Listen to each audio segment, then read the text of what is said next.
You look fine, but you're not fine. And that's exactly what we're here to talk about.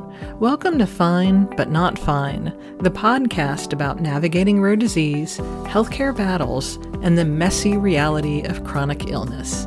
I'm Kelly Paul, and I've been living with mycosis fungoides since 2015. This is a space for real talk, real experiences, and practical advice. Because surviving is one thing, but figuring out how to actually live, that's the hard part. Hey y'all, today's episode marks one full year of Fine But Not Fine, and I want to thank you all for listening. You know, this podcast didn't happen by accident.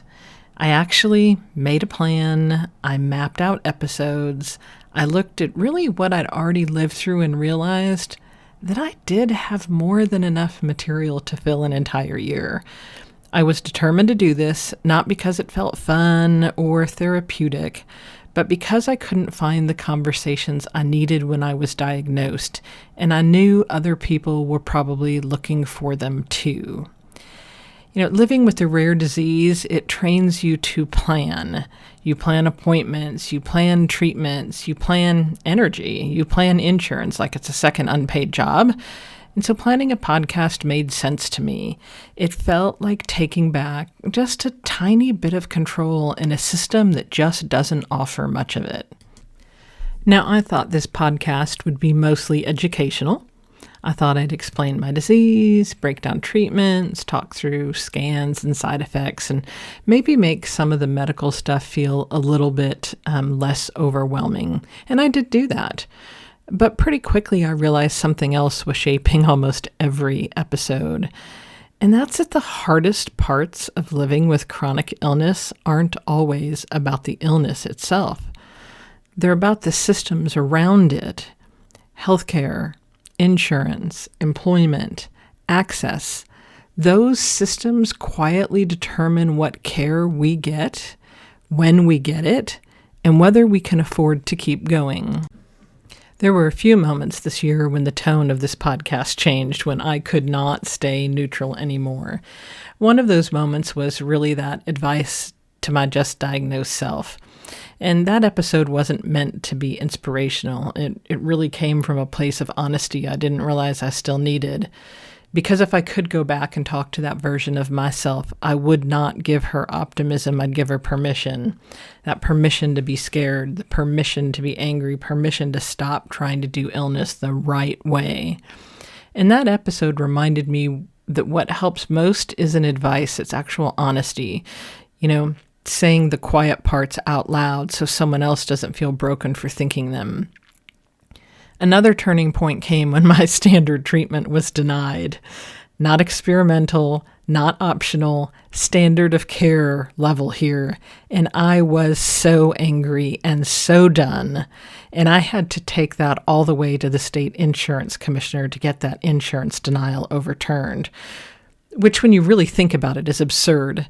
A patient should not have to escalate care to that level to receive what their doctor has already prescribed. And that experience changed how I talk about insurance, because once you've had to fight that hard, it's impossible to pretend the system is just inefficient or confusing.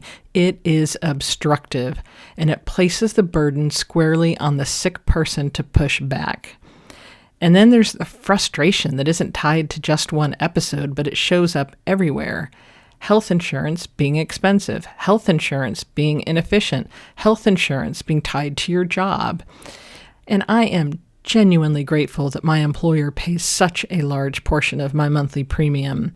I know that is not common. And at the same time, I am completely over a system where access to care depends on whether you can keep working in the same way, at the same pace, without interruption. Both things can be true.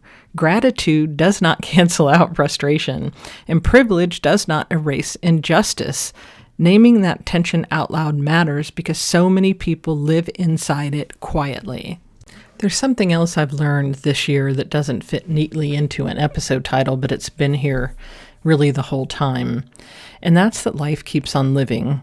Even when you're in treatment, Even when you're fighting insurance or you're exhausted or scared or angry, life does not pause because you're dealing with something big. It just doesn't. There were days this year where I recorded an episode, closed my laptop, and immediately went back into regular life. It could be work emails, errands, conversations that had nothing to do with cancer or care or coverage. And sometimes that felt grounding, sometimes it felt unfair, and sometimes it felt surreal. Because you can be escalating a denial to the state insurance commissioner and still have to show up to a meeting the next morning. You can be advocating at a high level and still need to decide what you're going to eat for dinner. You can be living with something life-altering and also living a life that doesn't look dramatic from the outside. And that duality has kind of been one of the strange parts of this year. I didn't stop being a person when I got sick. I didn't stop wanting things. I didn't stop living a life alongside all of this. And that matters, especially if you're listening and feel like your life is supposed to be on hold until you feel better or stronger or more certain. It doesn't work that way. Life keeps on living, and we learn how to live inside that reality one imperfect day at a time. And somewhere along the way, this podcast stopped being just about information and kind of became about validation. Validation that we're not weak for being exhausted, we're not dramatic for being angry, and we're not failing because this is hard. Making this podcast gave me a place to talk in really full sentences and not symptom summaries, right? It's a place to name fear, frustration, and fatigue without actually fixing them. And it created connection, real connection, the kind that reminds one you're not navigating this alone, even when it feels isolating. And this is no surprise. I didn't start this podcast to be inspirational. I started it to be useful. Useful to someone who just got diagnosed and feels like the floor dropped out from under them. Useful to the person fighting insurance for the first time or seeing their first denial and not knowing what to do. Useful for the person who's exhausted and wondering why on earth does this all feel so heavy. If this podcast helps someone realize their frustration makes sense, their fear is reasonable, and their exhaustion is not a personal failure, then it's doing exactly what I hoped it would do. That's where advocacy starts for me. It's not in perfection, it's not in polish, it's in honesty. A year in, I do not feel cured, fixed, or finished.